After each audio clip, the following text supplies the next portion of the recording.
नाशिक येथील golf club मैदानावर आज स्वाभिमानी शिक्षक शिक्षकेतर संघटनेच्या नेतृत्वाखाली आदिवासी विकास विभागातील शिक्षक व शिक्षकेतर कर्मचाऱ्यांनी विविध प्रलंबित मागण्यांसाठी बेमुदत धरणे आंदोलन सुरू केले आहे।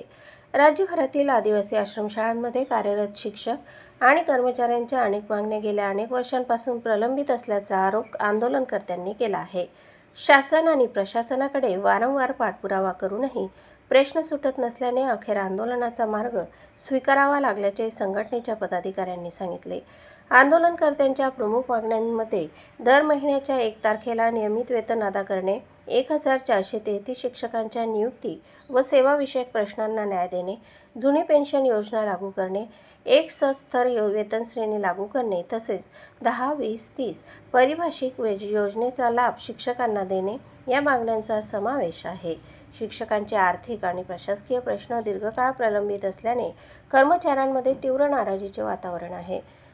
शासनाने केवळ आश्वासने न देता ठोस निर्णय घ्यावेत अशी मागणी यावेळी करण्यात आली।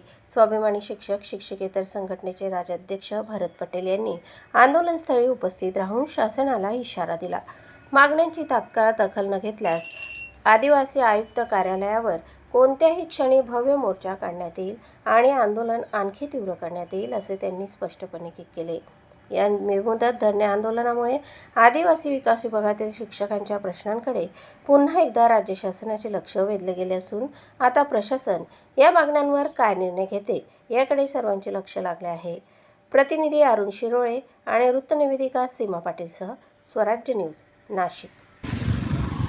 प्रशासनातील गतिमान शून्य राहिलेली दिसते। गेल्या 20 वर्षापासून जो प्रश्न मांडत आलो कोर्टाच्या माध्यमातून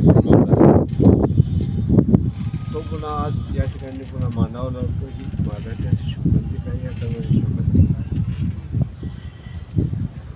थकीत वेतन हा प्रश्न आतापर्यंत 20 वर्षामध्ये दुसरा मुद्दा म्हणजे DCPS विधान भवनामध्ये दोघी सभागृहामध्ये कायदा संमत न करता महाराष्ट्र शासनाने जुनी पेन्शन योजना ही रद्द केली। एक प्रकारे प्रशासनाची मोगलाई या कर्मचाऱ्यांना दिली। याबाबत हळूहळू कर्मचारी जागृत होत आहे। चर्चेतून सुसंवादात्मक प्रश्न जर सुटला नाही यासाठी न्यायालयाचे दरवाजे आम्ही ठोठावणार आहोत आणि या कर्मचाऱ्यांना जुनी पेन्शन योजना लागू करण्याबाबत आम्ही प्रयत्न करणार आहोत।